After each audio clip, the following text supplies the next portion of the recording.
Le secteur de la santé n'a pas été du reste dans le vent de réforme engagé par le président Patrice Talon durant ses 5 années de gestion à la tête du Bénin. Plus que de simples réformes, les agents de santé parlent plutôt de révolution.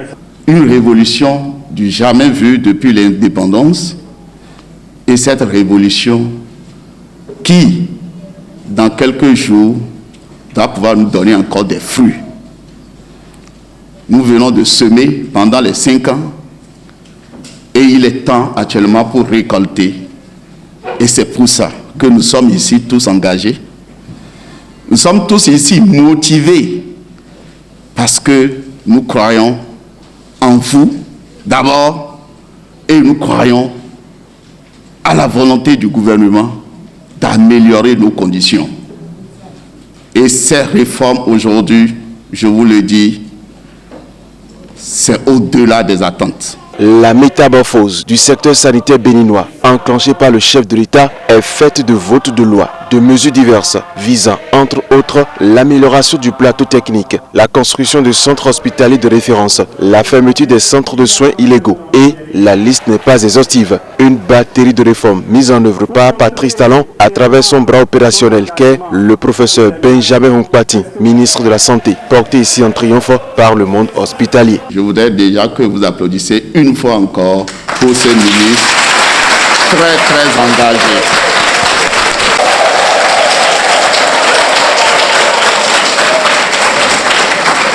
Merci. Je sens que je suis revenu dans ma maison.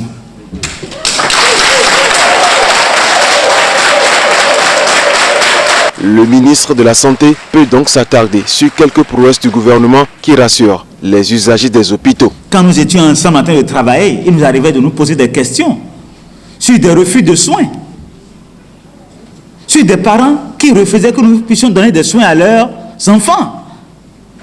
Combien de fois un staff n'a pas discuté de ces cas-là pour voir la décision à prendre? Est-ce qu'il fallait en catimini aller faire les soins? À quel moment est-ce que nous allions pouvoir prendre une décision pour dire, bon, on arrête tout, on ne continue pas? Aujourd'hui, nous avons une loi qui nous dit exactement quoi faire. Et le président Talon, dans sa vision, a décidé que nous devions faire en sorte que l'assurance maladie soit obligatoire pour tout citoyen résidant sur le territoire. Les ayants droit de l'État que nous sommes seront assurés d'une manière ou d'une autre par l'État. Les pauvres extrêmes et non extrêmes, qui n'ont rien du tout, qui n'ont pas un repas peut-être pour manger par jour, seront pris en charge totalement par l'État. Le secteur privé va s'occuper de ses ayants droit. Le secteur informel doit être organisé également. Nous avons traité la question des cabinets illégaux. Nous avons résolument engagé la fermeture de ces cabinets illégaux et je pense que le pari est à moitié gagné. Parce que c'est une lutte perpétuelle que le gouvernement doit mener avec l'accompagnement des ordres. En matière d'infrastructure, on ne s'est pas arrêté. Des centres de santé ont été construits. Je prends l'exemple simple du centre de santé, parce que c'est un modèle qui est là aujourd'hui, qui est à Djara, à Franco et à Koumé-Cité, les maternités, que nous avons reconçues, dont nous avons reconçu les plans, qui a été totalement financé par la Fondation Claudine Talon que nous avons eu à mettre en place. Aujourd'hui, ces centres de santé, ces maternités New Look, sont le modèle sur lequel nous allons construire les centres de santé aujourd'hui.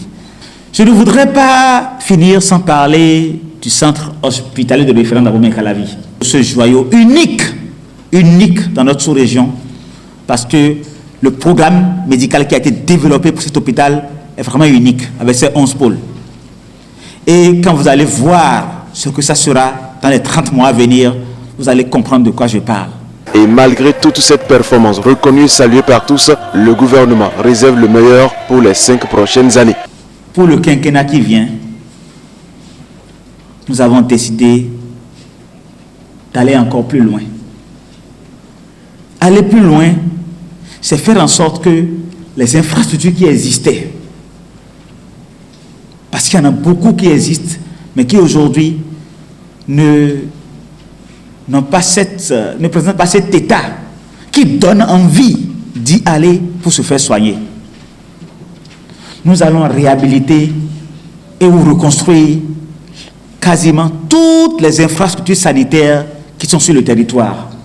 Nous allons également mettre en branle le plan d'équipement et de maintenance que nous avons élaboré déjà, qui est validé. Le gouvernement, pour le quinquennat qui vient, va procéder au recrutement d'au moins 3000 agents.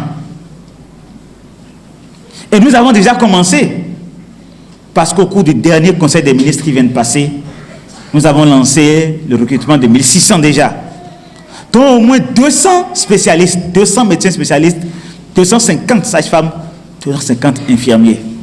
Avec une projection pour que d'ici 2 ans, on en recrute encore au moins 1400. Tout se met en place pour que chaque structure hospitalière retrouve ses lettres de noblesse, avec l'appui de l'État, mais également avec votre accompagnement. Pour la concrétisation de tout ceci, ces agents de santé, toutes tendances confondues, savent quoi faire. Dès le dimanche prochain, votez le duo Talon-Talata. Mes chers amis, ce qui est passé n'est pas mal, mais le meilleur reste à venir. Dimanche, allez confirmer que vous êtes d'accord pour ce meilleur en allant voter pour le duo Talon, Talon, Talon. Merci beaucoup.